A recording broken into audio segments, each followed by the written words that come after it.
The most important thing to remember about dialogue tags is that they should support and occasionally enhance your dialogue, but never distract from your dialogue. Keep that in mind as we jump into the following rules and suggestions. Let's start with the basics. Punctuation. Use a comma instead of a period to close a line of dialogue that will be followed by a dialogue tag. I didn't expect to see you here, comma, she said, is correct. I didn't expect to see you here, period, she said, is not correct. Now this rule only applies to periods. Use exclamation points or question marks in your dialogue normally. I didn't expect to see you here, exclamation point, she exclaimed. That's correct. What are you doing here, question mark, she asked. That's also correct. Dialogue that is not followed by a dialogue tag should end with a period, not a comma. I didn't expect to see you here, comma, she said. Long time no see, period. That's correct. Now let's jump into capitalization. Dialogue tags are not capitalized. In our previous example, you probably noticed that the S in she was lowercase, not uppercase. Sometimes you might read or write a character taking action after they say a line of dialogue.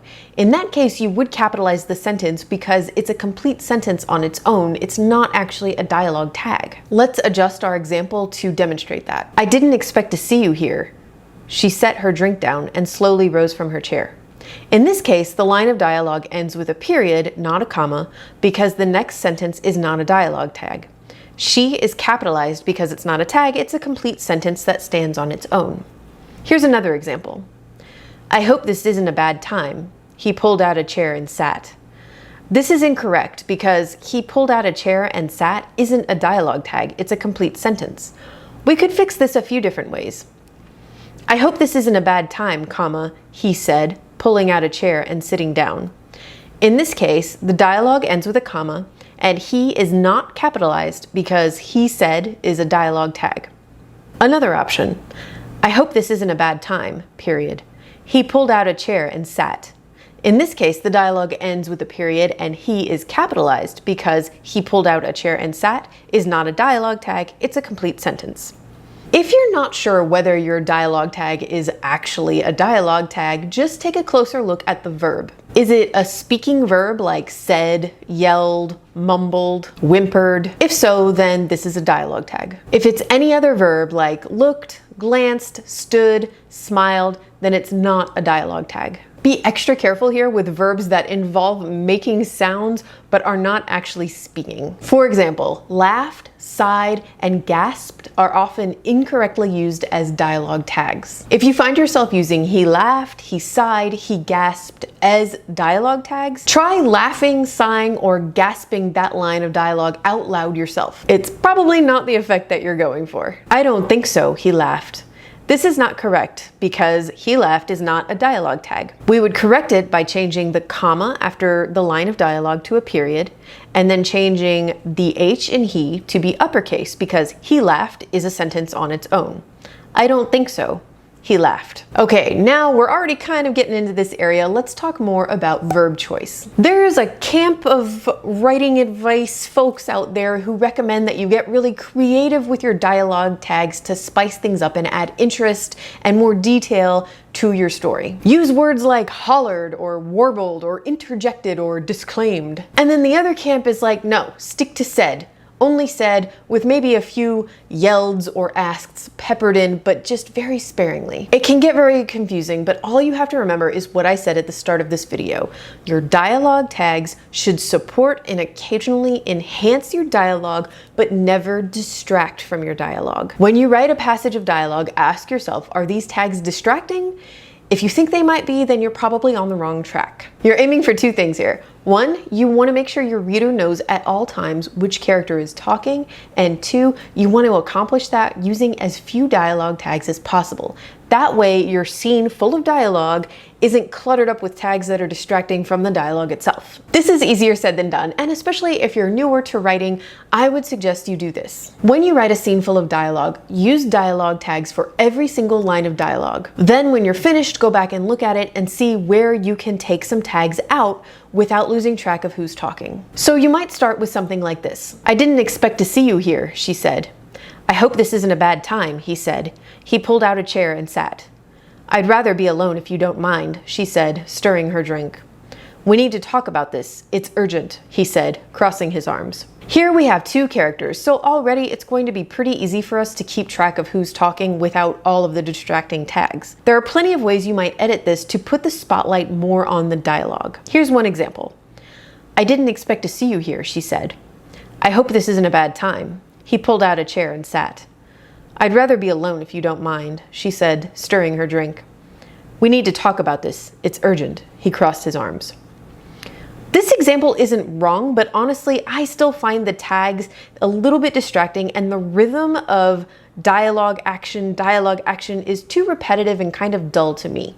You might consider when these characters stir their drinks or cross their arms, before, after, or while they're speaking. Again, there are multiple ways we could edit this to find a nicer rhythm. Here's just one example. "I didn't expect to see you here," she said, stirring her drink. He pulled out a chair and sat. "I hope this isn't a bad time. I'd rather be alone if you don't mind. We need to talk about this." He crossed his arms. "It's urgent." Okay, let's walk through these changes. First, I liked the image of this woman stirring her drink, but I wanted her line about wanting to be alone to stand on its own without a tag. So I moved the first dialogue tag to her very first line. I moved the man's action of pulling out the chair and sitting down to before his line, both for rhythmic effect, but also because I found the image of him sitting down before saying, "I hope this isn't a bad time," emphasizes the fact that he doesn't particularly care whether it's a bad time for her or not. Lastly, I moved the action of him crossing his arms to go in between his final two lines. Again, to me this is more rhythmically interesting, but it also adds emphasis to that last line. It's urgent. I encourage you to play around with this scene and/or scenes of your own to experiment with different ways you might construct and combine dialogue tags and action with dialogue and see what kind of effect it has on your story. One more thing before we leave this example. Let's go back to the original example, the very first one with the she said, he said, she said, he said, and let's take that advice of spicing it up with some more creative dialogue tags. "I didn't expect to see you here," she complained. "I hope this isn't a bad time," he taunted. He pulled out a chair and sat. "I'd rather be alone if you don't mind," she beseeched, stirring her drink. "We need to talk about this. It's urgent," he sermonized, crossing his arms. Well, those are creative, but they're also hugely distracting. When I look at this passage, my eyes go to words that I don't see all too often when I'm reading a book, like sermonized or beseeched. It's distracting me from what the characters are actually saying. It's breaking that most important rule. Again, you can and should use more creative dialogue tags sparingly as long as there's a purpose to it. For example, you might use one when a character changes their tone in the middle of a conversation and you want to emphasize that. But very frequently, I still think you're going to find it far more effective if you show that through the actions that the character is taking rather than relying on the dialogue tags. Let's say the woman in our example loses her temper in her next line of dialogue. Which of these do you think is more effective and helps you better visualize the scene? "I don't care," she hollered. Or, she slammed her glass on the table, gin sloshing over the rim. "I don't care." There's nothing wrong with creative writing tags, but more often than not, there's a better option that's going to make your writing even stronger. Now that we've covered that, let's go over some of the more common mistakes writers make with dialogue tags. A lot of these mistakes aren't technically wrong in the grammatical sense. They're mistakes in that they break that one rule: dialogue tags shouldn't distract from the dialogue. 1. Using complete sentences as tags. We saw this earlier with, "I hope this isn't a bad time." He pulled out a chair and sat. Just remember, if the verb isn't a speaking verb, it's not a dialogue tag. 2. Tag redundancy. "What?" he questioned. "Sorry," I apologized. These aren't technically wrong, but questioned and apologized are unnecessary and distracting tags. What is a question? Sorry is an apology. Your reader knows this. There's no need to hammer the point home. 3. Adverbs. I do think adverbs get a bad rap. There is a time and a place for them, namely when they add something new to the sentence, but usually adverbs are just there because the verb is weak. So for example, he said loudly instead of he yelled. I do have an example of when I would recommend actually using an adverb, and it goes with the 4th mistake, which is whispered. So this one comes from a copy editor that I know, and I have to admit I hadn't actually thought about it until she said it, and then I was like, oh yeah, this is a big mistake. Writers sometimes use whisper as a dialogue tag when they just want to emphasize that a character is saying something meaningful. Consider your setting when you're writing the word whispered. Would character A reasonably be able to hear character B if they whispered in this scene? In our example, our two characters seem to be in a bar. Unless one moved to whisper directly in the other's ear, chances are they wouldn't be able to hear a whispered line. If you're trying to emphasize that your character is saying something meaningful in a lower tone of voice, well, this is when I think it's okay to use an adverb. For example, she said quietly. She said quietly is not the same as she whispered. In our example, where the two characters are in a bar, words like whispered or even mumbled or murmured might not work because the other character probably wouldn't be able to hear whispers or mumbles or murmurs sitting across a table in a bar. If you find yourself using whispered as a dialogue tag, actually whisper the line of dialogue out loud to see if it's actually the effect you want. I didn't expect to see you here. Sounds fine in a soft voice. I didn't expect to see you here.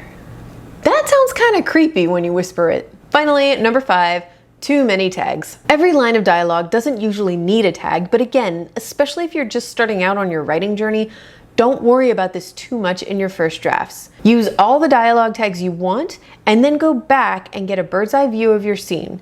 Reading it out loud is an especially effective way to identify unnecessary dialogue tags you can cut and to check the rhythm and flow of your dialogue to dialogue tag and action ratio. And one last tip. The next time you read a novel or a short story, pay attention to the dialogue tags. How does the author use them? Do you think it's effective?